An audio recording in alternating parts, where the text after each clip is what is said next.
vamos a hablar con Andrés Lozano, que viene de Barbate, porque es sin duda el análisis más puntilloso, debo decir, más sujeto a la realidad de los hechos, menos opinativo y más, pues simplemente, revelador de cuál es la realidad, que es infinitamente peor, lo confieso, de lo que yo pensaba.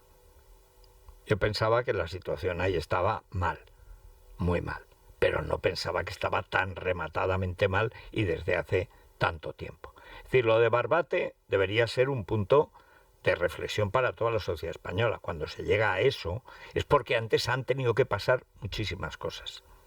Bueno, Andrés Lozano, muy buenos días. ¿Qué tal? Muy buenos días, Federico. Bueno, en primer lugar, enhorabuena por el libro y luego vamos a tratar de contar a nuestros oyentes y además los que luego nos siguen por podcast, que son, no sé, cientos de miles y por Instagram y por Spotify y tal, que luego que se lo guarden y luego que lo pasen, porque la información que das, alguna a mí me sonaba, pero reconozco que la mayoría, en la precisión absoluta de a cómo está el kilo de marroquí, de gaditano, del que pasa, etcétera, yo no sé cómo lo has conseguido, simplemente lo celebro. Pero vamos a empezar por el origen, que es Marruecos. ¿Cuál es el nivel de implicación económica de Marruecos en el tráfico de hachís? Bueno, estamos hablando del primer productor de hachís a nivel mundial. Entonces, lo tenemos a tan solo 10-15 minutos en una lancha como la que utilizan estos narcotraficantes que hemos visto los últimos días por la desgracia del asesinato, de la muerte de 2 guardias civiles. Se calcula que son cifras oficiales de un organismo en Viena que analiza el narcotráfico a nivel internacional, que Marruecos produce en torno a 40.000 toneladas de hachís al año.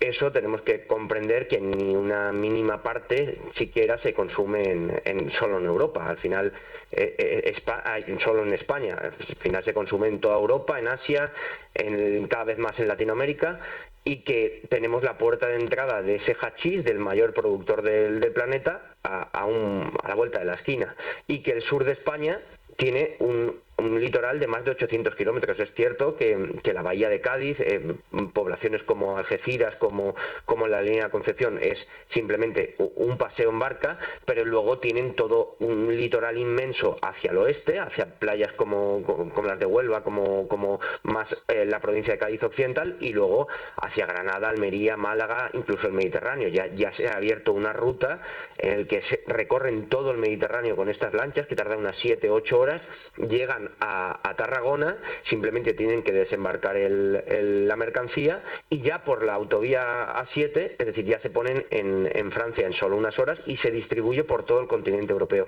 Pero para dimensionar bien el negocio no tenemos que entender que estos son simplemente traficantes de hachís, no. Tenemos al puerto de Algeciras, que es uno de los más importantes de Europa y que año tras año es de los que está más arriba en el listado en cuanto a volumen de incautación de cocaína.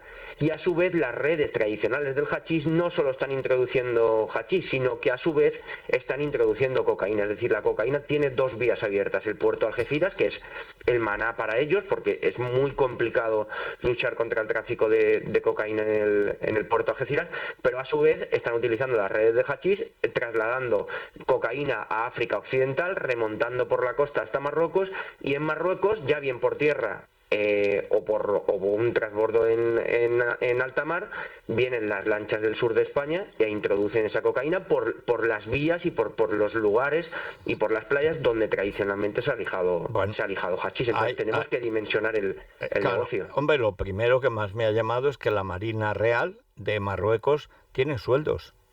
O sea, cobra directamente. Es decir, ¿cómo va a combatir la Marina Real? Hay que recordar que Marruecos es una teocracia, que su jefe del Estado y presidente del gobierno y jefe religioso, su título es comendador de los creyentes, es que es el poder total. Y es el momento de recordar nuestro compañero ya desaparecido, José Luis Gutiérrez, que fue condenado por un juez sicario del país, Sebastián Auger, miserable, con una ley de Franco, por faltar al honor, cuando Eguti, le llamábamos, reveló precisamente lo que has planteado. Es decir, que en unos de estos trailers enormes, propiedad del rey de Marruecos, había hachís. Y que lo condenaron, no porque fuera mentira, que la propia sentencia decía que era verdad, pero es que lesionaba el honor entonces de Hassan, ahora de Mohamed. Eso ha pasado. Y hay que recordar que es que Marruecos, pues es posible que el hachís sea quizás, si no la primera, una de las primeras fuentes de ingresos que tiene el reino. Por supuesto, hay zonas donde la producción es intensiva. Es como si de aquí te vas a Almería y hay una zona de invernaderos, o a Huelva con la fresa. Es decir, allí tienen una industria en torno a la crianza de cannabis, de marihuana, que luego la procesan y la convierten en tabletas de hachís.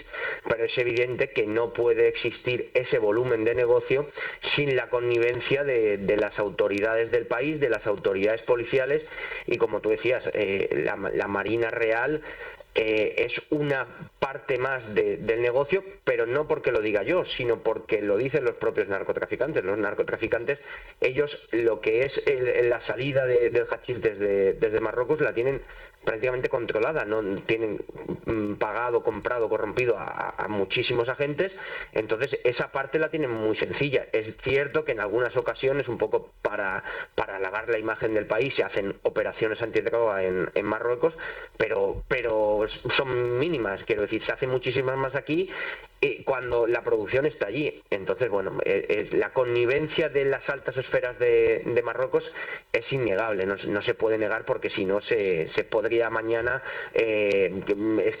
quemar toda una zona de plantaciones, y eso no se hace. Y si yo sé dónde están, el gobierno marroquí es evidente, o el reino marroquí es evidente que saben dónde están. Bueno, ¿cómo se consigue?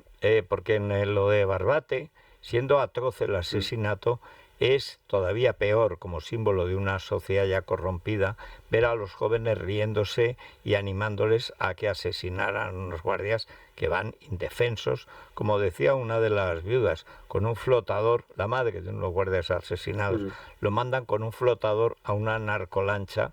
En fin, que eso ya es para... En fin.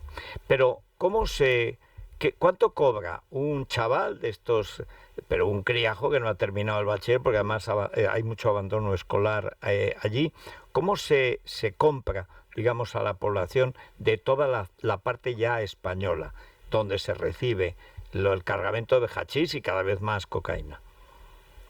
Bueno, hay niveles jerárquicos dentro de los clanes. El más bajo es el de Punto, el de un chico al que mandan a determinado lugar del litoral andaluz o del litoral gaditano, o simplemente a perseguir una patrulla de la Guardia Civil que de noche está merodeando la zona donde se va a producir un alijo, y dar la alerta. No hay ninguna labor más sencilla que esa, y es muy difícil involucrar a un chaval en una organización criminal simplemente por estar pescando una noche en una playa de La Línea, o de Barbate, o de Conil de la Frontera. Y bueno, pues llegan a cobrar simplemente por avisar, por ejercer de aguador, pues 1.500 euros la noche. Hay organizaciones que utilizan a esos chicos, o distintas organizaciones pueden utilizar esa misma noche a esos mismos chicos. Es decir, esos chavales trabajan para distintas organizaciones avisando de la presencia policial, y pueden cobrar, pues en una noche, si se introducen 3 lanchas, pues 1.000 euros o 1.500 euros por cada lancha. Entonces, es decir, el doble, el nivel, el doble del salario mínimo que puede cobrar su padre, por ejemplo, o su madre. Hay una cosa, ¿cuánto cobra uno de estos pilotos de las narcolanchas que hemos visto por hacer un viaje o habitualmente? Hombre, un piloto respetado que ya tenga experiencia, que no lance el hachís al mar cuando hay una persecución policial, de vigilancia aduanera, de la Guardia Civil, pues entre 30, 40, 50.000 euros. Es decir, tú garantizas el que tu mercancía va a llegar a destino. Y eso tiene un precio. No es lo mismo dejar tu mercancía en manos de unas personas a bordo de una lancha que no tienen experiencia, que a alguien que previamente ya te ha garantizado el el negocio. Claro. Entonces las cifras son astronómicas, pero de ahí hacia abajo, por conducir un todoterreno desde una playa hasta una guardería, que también tienes mucha responsabilidad porque sabes dónde va a producirse el alijo y sabes a dónde se va a guardar la mercancía. Igual que tienes esa responsabilidad, también cobras. Puedes cobrar 15, 20.000 euros, 25.000 por trasladar una mercancía desde un punto a otro que a lo mejor puede distar 3, 4 kilómetros y a lo mejor es mucho. Entonces, bueno, los niveles de beneficio económico para la gente que se adentra en el negocio son brutales. Una de las cosas muy concretas, además que hablas precisamente de Barbate, del lugar del crimen.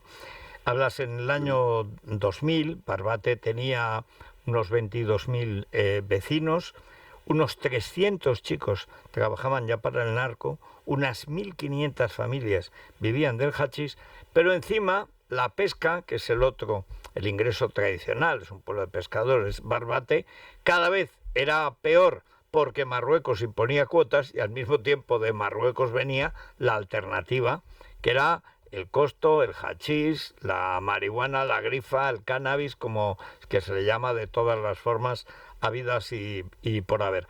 La verdad es que la descripción que haces es Sicilia, es decir, la Sicilia con la omertá, la mafia, etcétera.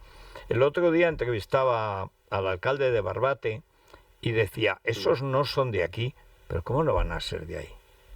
Que por cierto es lo que se dice siempre en Sicilia. Estos no son de ese pueblo, pues serán del pueblo de al lado.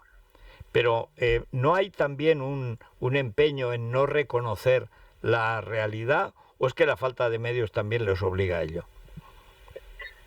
Bueno, yo siempre pongo de ejemplo en un dirigente que no esconde el bulto, que es el alcalde de la línea de Concepción, que él asume directamente que hay parte de la población y una parte notoria de la población de la línea de Concepción que se dedica al narcotráfico. Lo que pasa es que porcentualmente con respecto a la población, al nivel de población que tiene la línea de Concepción, que son 63.000 habitantes, por supuesto que es un porcentaje mínimo, pero que en la línea de Concepción haya entre 3.000 y 5.000 personas, es el cálculo que se estima que puedan dedicarse al narcotráfico, es muchísima gente.